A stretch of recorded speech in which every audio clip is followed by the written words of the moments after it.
जैसे कि हमने अपनी प्रीवियस वीडियो में मोमेंट ऑफ रेजिस्टेंस निकाला था for a singly reinforcement beam, तो हम इस वीडियो में अपनी यूनिफॉर्म डिस्ट्रीब्यूशन लोड निकालेंगे for a singly reinforcement beam के लिए। तो यूडीएल मतलब कि यूनिफॉर्म डिस्ट्रीब्यूशन लोड निकालने के लिए कुछ स्टेप्स है, उसे हम फॉलो करेंगे। Steps to find the moment of uniform distribution load.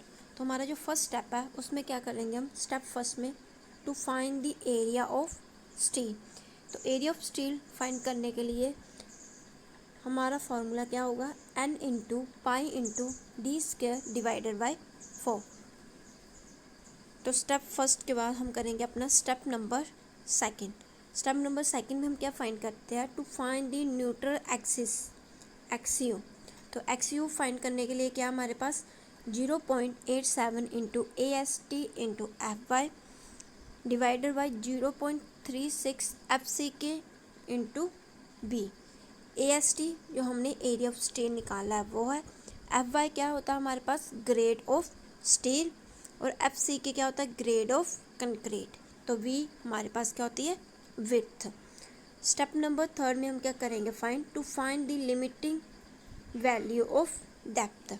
तो लिमिटिंग वैल्यू ऑफ डेप्थ के लिए हमारे पास फार्मूला क्या होगा फॉर ये हमारा लिमिटिंग वैल्यू ऑफ डेप्थ जो हमारा स्टील पे डिपेंड होता है, जो हमारे पास करेक्टरिस्टिक्स ऑफ स्टील या फिर ग्रेड ऑफ स्टील दिया होता है उस पर हमारा डिपेंड होता है। अगर हमें स्टील ग्रेड ऑफ स्टील 250 दिया है तो हमारे पास एक्सयू मैक्स निकालने के लिए क्या होगा 0.53 इंटू डी। तो डी हमारे पास क्या होती है इफेक्टिव डेप्थ है। अगर हमें ग्रेड ऑफ स्टील हमें 415 दिया है तो हम क्या लगाएंगे 0.48 इंटू डी। और अगर हमें ग्रेड ऑफ स्टील जो है 500 दिया होगा तो हम क्या लगाएंगे अपना फॉर्मूला 0.46 इंटू डी। और डी हमारे पास क्या होती है इफेक्टिव डेप्थ।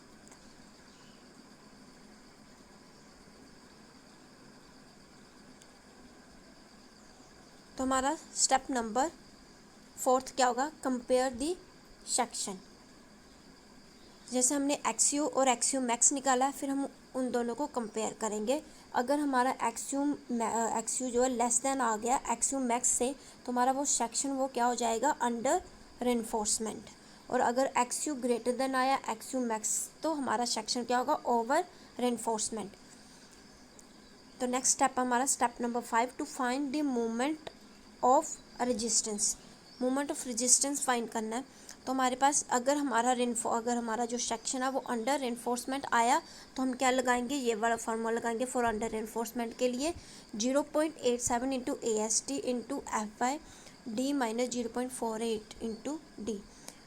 और अगर हमारा जो सेक्शन है वो ओवर रेनफोर्समेंट आया तो हमारे पास मोमेंट ऑफ रेजिस्टेंस के लिए क्या होगा 0.36 into F C K into B into x U और डी माइनस 0.48 डी।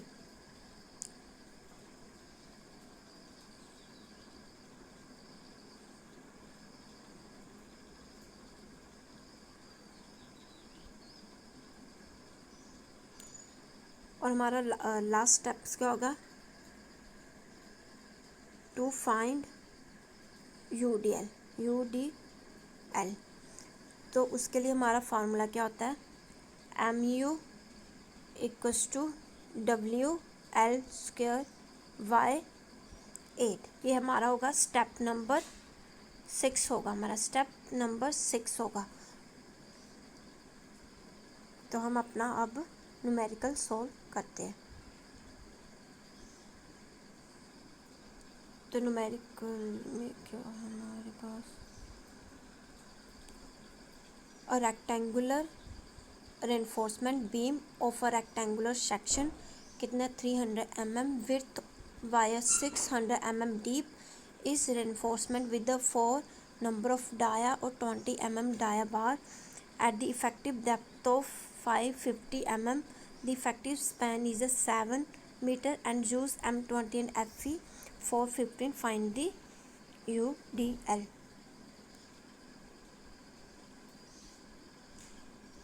तो हमारे पास गिवन डाटा क्या है, विड्थ ऑफ बीम कितनी है 300 है, डीप जो उसकी डेप्थ ऑफ बीम की वो कितनी हमारे पास 600 है, नंबर ऑफ बार कितनी है 4, डाया ऑफ बार कितनी है 20 mm और इफेक्टिव डेप्थ कितनी है 550 mm। F Y grade of steel 450 newton per mm square, grade of concrete 20 newton per mm square.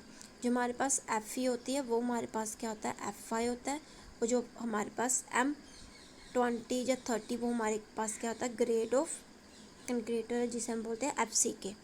तो लेंथ ऑफ स्पैन कितनी दी है 4 mm। तो फर्स्ट स्टेप्स क्या, स्टेप नंबर 1 फाइंड करेंगे to find the area of steel. Area of steel find करने के लिए हमारे पास क्या फार्मूला है, pi into D square into N divided by 4। तो पाई इंटू डी हमारे पास कितना 20 mm की स्क्वेयर इंटू नंबर ऑफ बार कितने प्रोवाइड किए 4 डिवाइडेड बाय, तो एरिया ऑफ स्टील हमारे पास कितना आ गया है, इन सबको डिवाइड करके कैलकुलेट करके 256 mm स्क्वेयर। तो स्टेप नंबर सेकंड में हम क्या करेंगे, to find the neutral axis. तो न्यूट्रल एक्सिस के लिए क्या फार्मूला है 0.87 into F I into A S T divided by 0.36 F C K into B. तो 0.87 एफ आई कितना 415, ए एस टी हमारा कितना है 256 डिवाइडेड बाई 0.36 एफ सी के हमारे पास कितना था 20 mm और विड्थ ऑफ बीम कितनी है 300। तो इसको सॉल्व करने के बाद हमारे पास एक्स यू कितना आया 209 mm। तो हमारा स्टेप नंबर 3 क्या होगा, to find the X you max. तो एक्स यू मैक्स जैसे मैंने बोला था कि एक्स यू मैक्स किस पे डिपेंड करता है, हमारा ग्रेड ऑफ स्टील। तो ग्रेड ऑफ स्टील हमें कितना दिया FE 415। तो FE 415 के लिए हमारे एक्स यू मैक्स क्या होगा 0.48 इंटू डी। 0.48 इंटू डी के हमारे पास इफेक्टिव डेप्थ है, तो इफेक्टिव डेप्थ कितनी थी 550। तो एक्स यू मैक्स कितना आ गया 256 mm। तो स्टेप नंबर 4 में हमारे पास क्या होगा, कंपेयर दी सेक्शन। तो कंपेयर दी सेक्शन में मैंने दो चीज़ें बताई थी, अगर हमारे पास एक्स यू लेस दैन आया एक्स यू मैक्स से तो हमारे पास सेक्शन क्या होगा वो अंडर रेनफोर्समेंट, और अगर एक्स यू ग्रेटर देन आया एक्स यू मैक्स से तो हमारा सेक्शन क्या हो जाएगा ओवर रेनफोर्समेंट।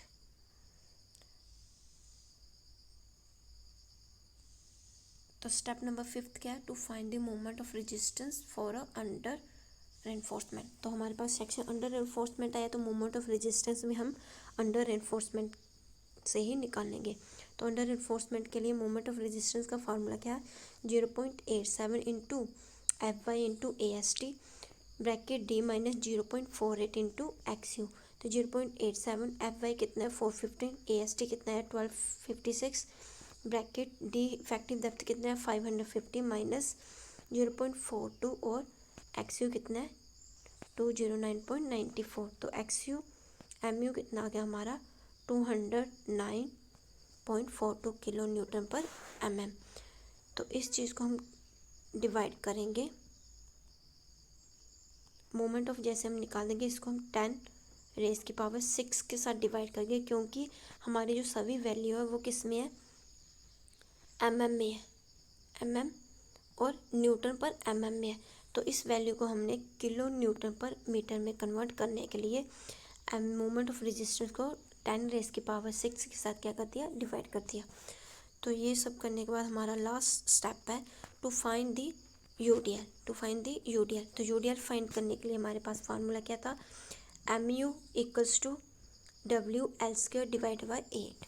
तो W हमारे पास क्या होगा यूडीएल होगा, MU जो हमने निकाला है मोमेंट ऑफ रेजिस्टेंस इंटू 8 और डिवाइड बाई L²। तो MU कितना हमारे पास 209 into 8 divided by length of span कितनी थी 7 का स्क्वायर। तो हमारे पास यूडीएल कितना आ गया 34.9 किलो न्यूटन पर मीटर।